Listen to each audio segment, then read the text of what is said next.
বিষয় নিয়ে তোমাদের জন্য ভিডিও একটা উপস্থাপন করলাম। তো সেই ভিডিওটা হচ্ছে বাংলা বাক্য বাক্য নির্মাণ কীভাবে হয় সেটা তোমাদের সামনে আজকে তুলে দেবো। দেখো, প্রথমে আমাদেরকে দেখতে হবে বাক্য কাকে।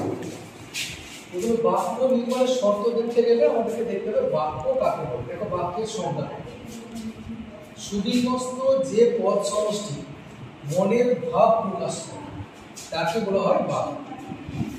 আর সুবিন্যস্ত যে পদ সমষ্টি মনের ভাব প্রকাশ করে তাকে বলা হয় বাক্য। এবার বাক্য নির্মাণ করতে গেলে তিনটে শর্ত মেনে চলতে হবে। সেই তিনটে শর্ত কি কি? একটা হচ্ছে আকাঙ্ক্ষা, দ্বিতীয়টা হচ্ছে আসক্তি বা নৈকট্য, তৃতীয়টা হচ্ছে যোগ্যতা। এখন আমরা আজকে দেখবো যে এই তিনটে জিনিস কি, তিনটি বিষয় কি। প্রথমে আমরা দেখব আকাঙ্ক্ষা। আকাঙ্ক্ষা জিনিসটা কি? একটা উদাহরণ দিয়ে প্রথমে আমি তোমাদের দেখাচ্ছি। দেখো, রাম বাড়ি গিয়ে আর কিছু বলল না। রাম বাড়ি গিয়ে কথাটা যখন বলে তখনই কি হবে? যে শুনছে তার মনের মধ্যে একটা ইচ্ছা থাকবে যে তাহলে তারপরে আর কি আছে। কিন্তু যদি থেমে যায় আর কিছু বললো না, তখন তার শোনার ইচ্ছাটা অপূর্ণ থেকে যাবে। তাহলে তখন বলতে হবে যে এই বাক্যটা যোগ্যতা, এই আকাঙ্ক্ষা হয়। কিন্তু যদি বাক্যটা বলা হয় যে রাম বাড়ি গিয়ে পড়তে বসবো, তাহলে কিন্তু যে শ্রোতা তার কিন্তু আর শোনার কিছু আগ্রহ থাকবে না, সে বুঝতে পেরে গেল বক্তব্যটা।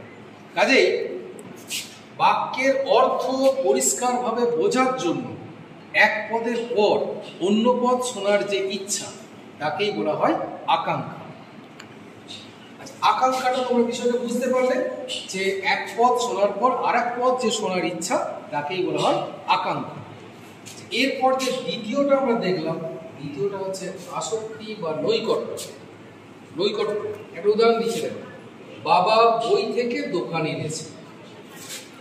বাক্যগুলো আছে, পদগুলো সব, বাক্যের মধ্যে পদগুলো সবই আছে, কিন্তু এই বই আর দোকান এই দুটো উল্টো পাল্টা করা আছে।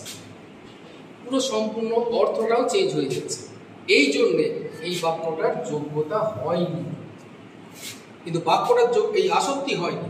বাক্যটার আসক্তি তখনই হবে যখন আমরা বলবো বাবা দোকান থেকে বই এনেছে। তাহলে কি বলতে হবে? সংজ্ঞাটা কি? বাক্যের মধ্যে অর্থ সঙ্গতি রক্ষার জন্য সুশৃঙ্খল পদ বিন্যাসকেই বলা হয় আসক্তি। বাক্যের মধ্যে অর্থ সঙ্গতি রক্ষার জন্য সুশৃঙ্খল পদ বিন্যাসকেই বলা হয় আসক্তি। তাহলে আমরা পেলাম আকাঙ্ক্ষা, পেলাম আসক্তি, পেলাম বা নৈকট্য পেলাম। এবারে যেটা আমরা দেখব সেটা হচ্ছে যোগ্যতা। যোগ্যতা জিনিসটা কি? একটা উদাহরণ, যেমন আগেরগুলো উদাহরণ দিয়েছি, এটাও উদাহরণ দিয়ে দেখছি। পাখি জলে সাঁতার কাটে। পাখি জলে সাঁতার কাটে কি? পাখি জলে সাঁতার কাটে না, কিন্তু এখানে বাক্যটা লেখা রয়েছে, এটা অবাস্তব জিনিস। সেই জন্য এটা কিন্তু যোগ্যতা হয়নি। এটা যোগ্যতা তখনই হবে যখন আমরা লিখবো পাখি আকাশে ওড়ে। পাখি আকাশে ওড়ে, তার মানে কি? এখানে অবাস্তব কোনো জিনিস থাকলে সেটা কখনোই যোগ্যতা হবে না। তাহলে সংজ্ঞাটা কি হবে? বাক্যের মধ্যে অবস্থিত পদগুলির অর্থগত ও ভাবগত মেলবন্ধনের নামই হলো যোগ্যতা। তাহলে বিষয়টা ক্লিয়ার হলো যে বাক্য নির্মাণের যে প্রধান তিনটে শর্ত আমরা দেখলাম, আকাঙ্ক্ষা, আসক্তি বা নৈকট্য এবং যোগ্যতা। এই তিনটে শর্ত মেনে চললে তবেই একটা বাক্য পরিপূর্ণতা লাভ করে। এই হলো বাক্য নির্মাণের তিনটে শর্ত। তো তোমরা এটাকে, এই ক্লাসটা ভালো করে শুনবে। শোনার পর যদি কারো কোনো প্রশ্ন থাকে, যে বুঝতে অসুবিধা কিছু হয়, তোমরা আমাকে কমেন্টে জানাবে এবং লাইক করবে, শেয়ার করবে। পছন্দ হলে, ভালো লাগলে বর্ধমান